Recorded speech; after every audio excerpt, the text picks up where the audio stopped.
Olá pessoal, tudo bem? Hoje a gente vai mergulhar numa das histórias mais incríveis da medicina moderna, que é, na verdade, uma verdadeira corrida armamentista em nível molecular. É uma batalha de inteligência entre a humanidade e as bactérias. E o centro de tudo isso é uma classe revolucionária de medicamentos, os antibióticos beta-lactâmicos. Essa citação do Alexander Fleming já dá o tom da nossa conversa. Ela mostra, com uma humildade incrível, que a nossa arma mais poderosa contra infecções não foi exatamente uma invenção, mas sim uma descoberta, quase um acaso, de algo que a natureza já fazia há muito tempo.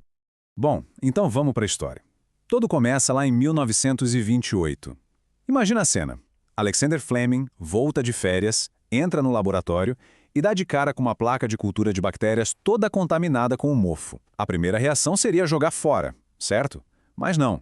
Ele foi olhar mais de perto e ele percebeu algo fascinante. Em volta do mofo, as bactérias não cresciam. Uma observação tão simples, mas que mudou a medicina para sempre. Mas olha que curioso. Essa descoberta do Fleming ficou mais de uma década sendo só uma curiosidade de laboratório. Foi só em 1939, com o trabalho duro de Howard Florey e Ernst Chain em plena Segunda Guerra, que a coisa andou. Eles que descobriram como produzir a penicilina em larga escala. Foi essa colaboração que transformou a curiosidade em um remédio que salvou milhões de vidas e que, claro, rendeu um Nobel para eles em 1945. Para a gente ter uma noção do tamanho do impacto disso, vamos voltar um pouco no tempo. Durante a Primeira Guerra Mundial, antes de existir antibiótico, a taxa de mortalidade por pneumonia bacteriana era de 18%. Pensa só, quase 1 em cada 5 pessoas que pegavam a doença morria. Agora a gente avança para a Segunda Guerra Mundial. A penicilina já está sendo usada. E aquela taxa de mortalidade por pneumonia? Despencou, caiu para menos de 1%. O impacto foi gigantesco e imediato. Ali ficou claro o poder dessa nova arma.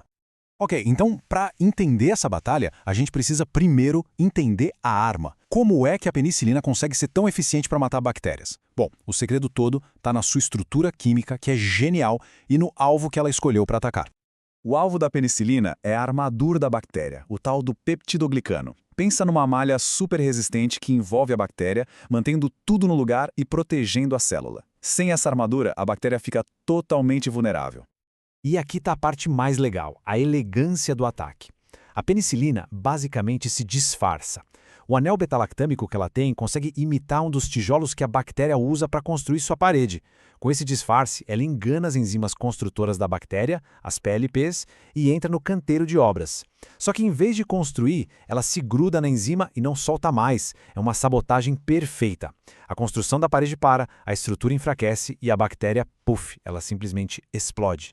Só que a evolução, como a gente sabe, nunca para. Assim que a gente começou a usar a penicilina, as bactérias já começaram um contra-ataque. E é importante entender que a resistência bacteriana não é uma falha do remédio, é uma resposta evolutiva totalmente esperada. E a principal arma desse contra-ataque é uma enzima chamada beta-lactamase.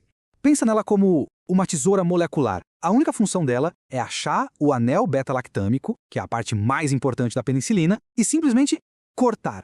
Com isso, ela desativa o antibiótico antes mesmo que ele consiga agir. As bactérias então desenvolveram 3 táticas principais de defesa. A primeira, a gente já viu, produzir essas enzimas para destruir o antibiótico. A segunda é alterar o próprio alvo. Sabe as enzimas que constroem a parede celular, as PLPs? A bactéria muda o formato delas. Aí a penicilina chega e não consegue mais se encaixar. É como trocar a fechadura da porta. E a terceira tática, muito comum em bactérias gram-negativas, é simplesmente fechar a porta. Elas alteram seus portões de entrada e impedem que o antibiótico sequer consiga entrar. E foi aí que começou esse jogo de xadrez químico incrível. Para cada defesa que as bactérias criavam, os cientistas tinham que projetar uma nova molécula para atacar. Vamos ver como essa batalha se desenrolou na prática. O primeiro grande desafio foi bem prático, na verdade. A penicilina original, a penicilina G, era destruída pelo ácido do estômago. Isso significava que ela só podia ser administrada por injeção, o que, claro, limitava muito o seu uso. A solução foi uma pequena, mas genial modificação química. Os cientistas adicionaram um único átomo de oxigênio na estrutura da molécula. Essa pequena mudança foi o suficiente para criar a penicilina V, que protege a molécula da acidez. E assim nascia a primeira penicilina que podia ser tomada por via oral. O problema 1 estava resolvido, mas o segundo desafio era bem maior. Algumas bactérias, como a Staphylococcus aureus, começaram a produzir aquelas enzimas, as beta-lactamases, em grande quantidade, tornando as primeiras penicilinas inúteis. Era preciso achar um jeito de proteger o antibiótico. E a resposta foi a meticilina. A ideia aqui foi brilhante. Vamos criar um escudo. Eles adicionaram uma cadeia lateral bem grandona na molécula, tão volumosa que ela fisicamente impedia a enzima da bactéria de chegar perto do anel para quebrá-lo. Foi uma estratégia espetacular, até as bactérias evoluírem de novo. Surgiu a MRSA, que, em vez de tentar quebrar o escudo, simplesmente mudou o alvo que a meticilina atacava. Ou seja, a corrida continuava. Com isso, a estratégia mudou mais uma vez. Se o escudo não resolvia completamente, que tal enviar um dublê na frente para levar o tiro no lugar? Essa foi a lógica por trás da próxima grande inovação. E assim nasceram os inibidores de beta-lactamase. A melhor analogia é pensar neles como guarda-costas do antibiótico. Eles são feitos para serem um alvo super atraente para as enzimas das bactérias. A enzima ataca o inibidor, que se liga a ela e a desativa para sempre. Ele se sacrifica, deixando o caminho livre para o antibiótico de verdade atacar a bactéria. Moléculas como o ácido clavulanânico, o sulbactam e o tazobactam se tornaram parceiros essenciais. É por isso que muitos antibióticos hoje são uma combinação de dois medicamentos, como a amoxicilina com clavulanato. É um verdadeiro trabalho em equipe. Um se sacrifica para que o outro possa vencer a batalha. Mas e quando as bactérias são resistentes a quase tudo? Para essas infecções mais perigosas, a gente precisa chamar a artilharia pesada do mundo dos beta-lactâmicos. E essa artilharia são os carbapenêmicos. Os carbapenêmicos são a nossa linha de defesa final. A estrutura deles é extremamente estável e resistente à maioria das beta-lactamases. E eles têm um espectro de ação gigantesco, funcionando contra uma vasta gama de bactérias. Por isso, nos hospitais, eles são reservados só para os casos mais graves. Este gráfico aqui dá uma boa ideia do salto de potência. Contra um patógeno super difícil como a Pseudomonas aeruginosa, um carbapenêmico como o imipenem é muito mais potente que as outras penicilinas. Dá para ver que eles são, de fato, a nossa arma mais poderosa.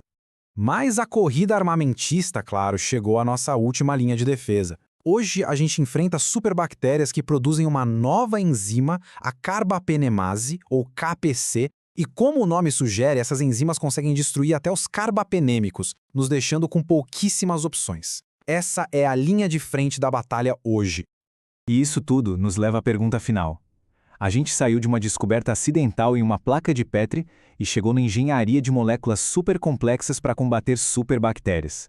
Foi uma jornada de uma engenhosidade impressionante. Mas a questão que fica é, à medida que as bactérias continuam a evoluir, a nossa ciência vai conseguir acompanhar o ritmo? A próxima batalha, ela já está começando.